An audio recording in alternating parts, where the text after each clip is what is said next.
नमस्कार. तू हिरे माझं मितवा या सिरियलच्या आजच्या भागामध्ये आपण पाहत आहोत. इथे श्रीकांत धुमाळांचा फोन ईश्वरीला येतो आणि ते सांगतात की कुणालाही सांगू नको, मी तुला फोन केला आहे, मला तू एकांतात एकटी येऊन भेट, तेव्हा मी तुला त्या बाईचं नाव सांगतो जिने हे सगळं कारस्थान रचलेलं होतं. इथे आता ईश्वरी विचारात पडते, एकटी जाऊन भेटावं का नाही, भेटले तर मला माहिती मिळेल, अर्णवला आता ह्याविषयी काही सांगायला नको असाही विचार ती करते. इकडे मात्र वल्लवी डील करत असते उदयकांत शिर्के यांच्यासोबत आणि त्याला सांगत असते, जर मी तुला हे पैसे देणार आहे तर तू कुणालाही माझं नाव सांगायचं नाही आणि मीही तुझं नाव कुणाला सांगणार नाही, पण त्याच्या बदल्यात एक आणखी काम करायचं. ते काम आहे अर्णव याची बायको ईश्वरी हिचा खात्मा करायचा, तिचा काटा काढायचा. इथे उदयकांत म्हणू लागतो, तुला दूध खुळा दिसतो तुझं काम ऐकायला? तर ती म्हणते, आवाज खाली, जसं माझं नाव सगळ्यांसमोर आल्याने प्रॉब्लेम होणार आहे तसंच तुझंही नाव ज्या दिवशी अर्णवला कळेल त्या दिवशी तुलाही तेवढेच प्रॉब्लेम होणार आहे. तर तू इथे आता तुझं नाव कोणाला मी सांगू नये, त्याच्यासाठी ह्या पैशाच्या बदल्यात मी तुला जे काम सांगते ते करायचं. ते काम आहे अर्णवच्या बायकोला मारायचं. इथे ईश्वरी विचारत असते, अर्णवला सांगावा की नाही? तर ती मनात ठेवते की आता याला सांगायलाच नको, पहिले सगळी माहिती काढून येऊया असा विचार करत ती आता अर्णवशी खोटं बोलून घराबाहेर पडण्याचा विचार करते. इथे आता डील फायनल झालेली आहे आणि लगेचच फोन करून सुपारी देण्याचा कार्यक्रम लगेच उदयकांत यांनी केलेला असतो. त्याच्या माणसाला म्हणजे सत्याला फोन करून तो सांगू लागतो की माझं एक काम आहे, अशा एका व्यक्तीला आता आपण काटा काढून मारायचं आहे असं सांगितले जातं. आणि वल्लवी म्हणत असते, माझं काम चोख झालं की मी तुम्हाला कधीच भेटणार नाही आणि तुम्हीही मला कधी भेटायचं नाही. आपल्यामध्ये जी झालेली डील आहे ती कधीच कुणाला कळता कामा नाही आणि हे सगळं बोलणं एका फोनमध्ये रेकॉर्ड केलेलं आहे. आता ती व्यक्ती कोण असू शकतं हा विचार आता आपल्या सगळ्यांना करण्याला भाग पाडणार आहे इथे आपले सिरियलचे चालक मालक. आता इथे कोणी रेकॉर्डिंग केले असेल वल्लवीच्या विरोधात, कोणी एवढा मोठा ठोस पुरावा तयार केला आहे तेही पुढे पाहायला मिळेलच. इथे ईश्वरी घाईगडबडीत बाहेर पडते आणि तिला एकही रिक्षा टॅक्सी काहीही मिळत नाही आणि त्यातच धुमाळांचा फोन येतो की लवकरात लवकर मी सांगितलेल्या ॲड्रेसवरती पोहोचा, नाहीतर मी इथून निघून जाईल, पुन्हा तुम्हाला कधीही भेटणार नाही, आत्ताच्या आत्ता मला येऊन भेटा. इथे ती म्हणते की मी निघाले आहे पण मला गाडी वगैरे काही भेटत नाही, थोड्याच वेळात मी तिथे येऊन पोहोचते. असं म्हणाल्यानंतर धुमाळाही तिला म्हणतात की माझ्याकडे कमी वेळ आहे, पटकन या आणि मला भेटा. तर ती तिच्या घरी फोन करून ड्रायव्हरला सांगते की मी दिलेल्या ॲड्रेसवरती आत्ता इथे या, मला अर्जंट गाडी हवी आहे.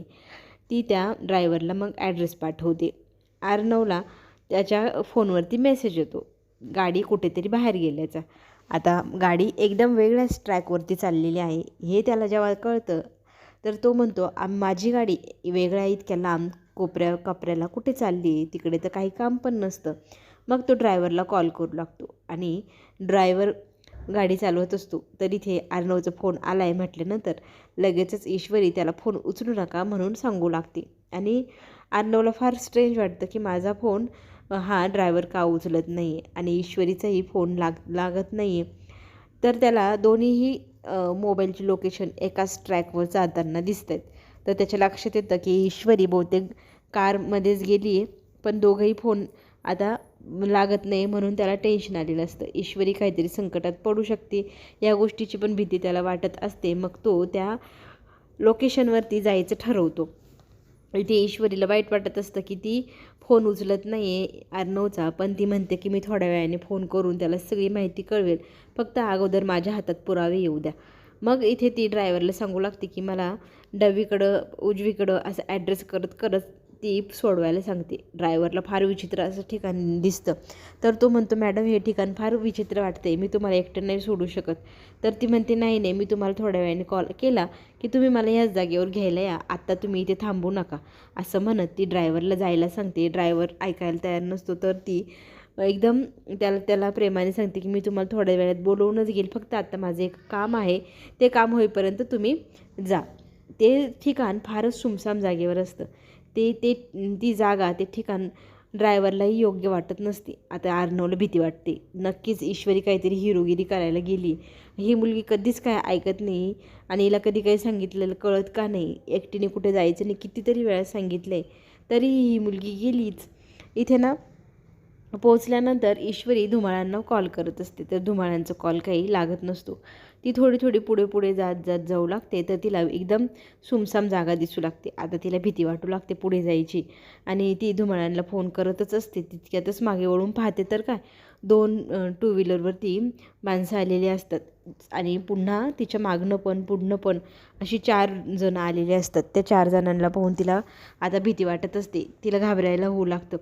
आता हे लोक इथे का आलेत, आपण काहीतरी संकटात अडकलो ही गोष्ट तिच्या लक्षात येते. तर ती फोन करण्याचा प्रयत्न करू लागते इथे अर्णवला आणि त्या लोकांना ती म्हणू लागते की तुम्ही मला असं घेराव का घालताय, तुम्ही विसरत असाल तर मी अर्णव राजशिर्के यांची बायको आहे असंही ती सांगते आणि मला तुम्ही असं अडवू शकणार नाही असं म्हणत ती तिथून पळण्याचा प्रयत्न करू लागते. तर ते गाडीस्वार त्या ईश्वरीला कुठेच जाऊ देत नाही. तितक्यातच ती फोन करण्यासाठी मोबाईल हातात घेतेच, तर पाठीमागून तिच्या डोक्यात कोणीतरी काठी घातली. काठी घातल्यानंतर ती डोक्याला हात लावते, तर तिच्या डोक्याला खूप जबरदस्त मार लागल्याचं तिला जाणवतं. तरी ती प्रयत्न करत असते. इथे तिने मोबाईल सोडलेला नसतो, कंटिन्यू ती फोन लावण्याचा प्रयत्नच करत असते. तितक्यात दुसऱ्या काठीचा वार तिच्या हातावर झाला आणि तिच्या हातातला मोबाईल हा सनकन खाली पडलेला असतो.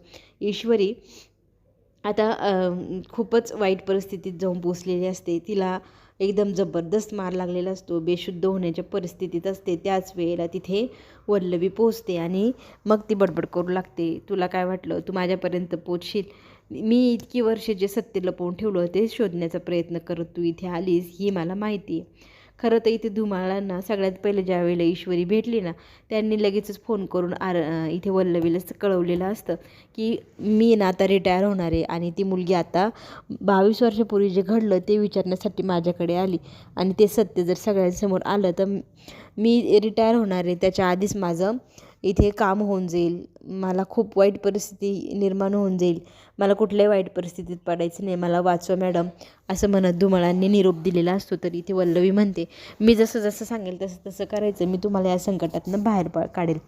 तर इथे बरोबर वल्लवी म्हणते की मी जे आत्तापर्यंत प्लॅन केले ते कोणीच फसवू शकलेलं नाही आणि तू आली मोठी माझ्या प्लॅनमध्ये विघ्न आणणारी, हे शक्य नाही, तुला आता तुझ्या जीवाला मुकावंच लागेल. आता ती त्या माणसाला खुणवते चाकू घेऊन तिच्यावर वार करायला आणि मग तिथून ती निघून जाते. आता ते मुलं हळूहळू पुढे पुढे चाकू घेऊन निघालेले असतात ईश्वरीवर वार करण्यासाठी. पण नशीब ईश्वरीचं त्याच वेळेला तिथे अर्णव पोचतो. अर्णवने पाहिलं ईश्वरी जमिनीवर कोसळलेली आहे, रक्ताच्या थारोळ्यात पडलेली त्याला दिसू लागते आणि एक मुलगा तिच्या दिशेने चाकू घेऊन निघाला आहे. तर तो तिथे त्यांच्याशी 2-4 हात करू लागतो. त्या 4ही जणांवरती अर्णव वजनदार भरू लागतो. अर्णव ईश्वरीला वाचवण्याचा इतका प्रयत्न करू लागतो, स्वतःच्या जीवाची काळजी न करता तो तिला वाचवण्याचा प्रयत्न करत असतो आणि तिच्या अंगावरती येणारे प्रत्येक वार तो स्वतःच्या अंगावर घेऊ लागतो. तिला वाचवण्यासाठी तो पुरेपूर प्रयत्न करू लागतो. त्या लोकांना त्याने इतका जबरदस्त चोप दिलेला असतो आणि त्या लोकांना तो पकडणार त्याच वेळेला एकाने त्याच्या डोळ्यांमध्ये माती फेकली आणि चौघही तिथून फरार झालेले असतात. अर्णव डोळे चोळत चोळत स्वतःला सावरतो आणि समोर पाहतो कोणीच नाही आहे, फक्त ईश्वरी जमिनीवर कोसळलेली. ईश्वरीला उठवण्याचा तो प्रयत्न करू लागतो. तर इथे ईश्वरी मी असं शब्द सांगण्याचा प्रयत्न करते.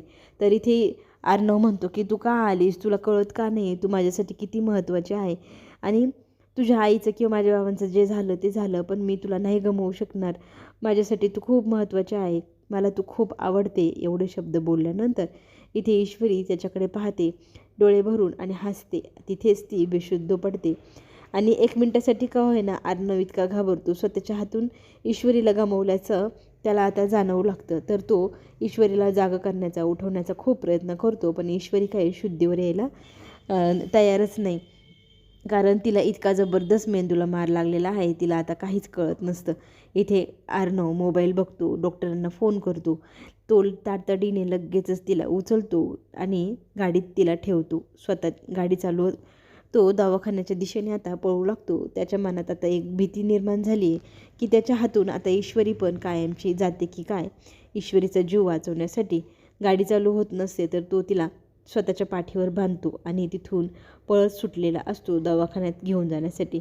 दवाखान्यात तो घाईगडबडीने तिला घेऊन येतो. तिथे आल्यानंतर मग तिला ॲडमिट केलं जातं. इतक्या वाईट परिस्थितीत त्याने तिला आणलेलं असतं दवाखान्यात. ते पाहून सगळेजण थक्क होतात आणि तिला स्ट्रेचरवरती ठेवून मग हॉस्पिटलच्या ICUमध्ये घेऊन आर्नव आणि सगळे डॉक्टर्स नर्स जातात. आता मध्ये गेल्यानंतर इथे आर्नव स्वतःचाच रागा करून घेत असतो की ह्या मुलीने मला काहीच सांगितलं नाही, ही एकटी का गेली. आता हिला गमवण्याची भीती त्याला वाटू लागलेली असते. डॉक्टर आता सगळे टेस्ट करतात. तिचे CT स्कॅन पण काढला जातो. सगळे रिपोर्ट त्यांच्या हातामध्ये आलेले असतात. डॉक्टर म्हणू लागतात की तिच्या मेंदूला बहुतेक खूप मार लागला आहे. त्यातनं बाहेर पडणं फारच क्वचित लोकांना जमतं. आता ही परिस्थिती आर्नवला बाहेर जाऊन डॉक्टर सांगू लागतात. तर डॉक्टरना तो सांगू लागतो की काहीही करा आणि कुठलेही मोठे डॉक्टर इथे बोलवा, पण ईश्वरी बरी झाली पाहिजे. त्याने स्वतःचे कॉन्टॅक्ट वापरले, शिर्केंना फोन केला आणि तो त्यांना सांगू लागतो की ह्या शहरातले, ह्या देशातला जो सगळ्यात मोठा डॉक्टर आहे त्यांना इथे तातडीने बोलवून घ्या आत्ताच्या आत्ता. आणि ASR आहे याची ओळख डॉक्टरांना पटते आणि ते म्हणू लागतात की आम्ही पुरेपूर प्रयत्न करू तुमच्या बायकोला वाचवण्याचा, अजिबात काळजी करू नका. आणि तुम्ही जे डॉक्टर बोलवले आहे ते सर्जन ते पण खूप मोठे आहे, ते नक्कीच ईश्वरीचा जीव वाचवू शकतील. शिर्के तिथे तातडीने येतो आणि शिर्के आल्यानंतर लगेचच इथे ब्लड बँकमध्ये रक्त पुरेसं आहे की नाही, कारण नर्सने सांगितलेलं असतं की खूप रक्त गेले. मग रक्त कमी पडायला नको म्हणून आर्नव पहिलेच सगळी तयारी करू लागतो. त्यातच त्याने बोलवलेले देशातले सगळ्यात मोठे डॉक्टर तिथे पोचलेले असतात. इथे आर्नव आणि ईश्वरी कुठे आहे, सकाळपासून दिसलेच नाही म्हणून सगळेजण घरात चर्चा करत असतात. आजी पण म्हणते हो ना, मलाही दिसलेलं नाही, आर्नवने मलाही काही सांगितलं नाही म्हणून मामा पण बोलू लागतात. तितक्यातच शिर्केंचा फोन येतो आणि शिर्के मला फोन का करता म्हणून मामा त्याच्याशी फोनवर बोलू लागतात. तर शिर्केंनी सगळी हकीकत इथे आता मामांना सांगितली आहे ना. ईश्वरीची बिघडलेल्या तब्येतीची गोष्ट ऐकल्यानंतर मामा तडकन उठतात आणि हे काय, असं कसं, असं बोलत टेन्शनमध्ये वातावरण झालेलं असतं. आता शिर्के सगळी माहिती सांगू लागतात आणि आर्नवची, ईश्वरीची जी परिस्थिती ती सांगू लागतात. ते ऐकल्यानंतर मामांच्या पायाखालची जणू काही जमीनच सरकली अशी परिस्थिती होऊन गेलेली असते आणि सगळेजण टेन्शनमध्ये असतात. विचारू लागतात काय झालं आहे. तर इथे मामा सांगू लागतात की ईश्वरीचा जबरदस्त ॲक्सिडेंट झाला आहे आणि तिला हॉस्पिटलमध्ये घेऊन गेलेला आहे आर्नव. हे समजल्यानंतर सगळेजण तिकडे जायला निघतात. इथे ईश्वरी सिरियस कंडिशनमध्ये आर्नवसमोर झोपलेली असते आणि आर्नव तिच्याकडे एकटक पाहत असतो. डॉक्टर आता म्हणू लागलेत आता ती आणि तिचं नशीब, ती जर शुद्धीवर आली तर देवाचा चमत्कारच म्हणा. आता इथे लगेचच वल्लवी त्या पत्रकाराला सांगते की तुम्ही आत्ताच्या आत्ता शहर सोडा, तुमच्यापर्यंत कधीही आर्नव पोहोचू शकेल, तर तुम्ही स्वतःचा जीव वाचवा, असं म्हणत त्याला ती पळ काढायला लावते. आणि आता ईश्वरीची अशी सिरियस कंडिशन आहे हे ज्या वेळेला आर्नवला कळतं त्यावेळेला आर्नव आता पुढे काय करणार हे सगळं पाहण्यासाठी चॅनलला नक्की लाईक करा, सबस्क्राईब करा. आता ही ईश्वरी खरंच शुद्धीवर येणार की आर्नवला शुद्धीवर आल्यानंतर ओळखणार का, तेही आपण पाहूया. धन्यवाद.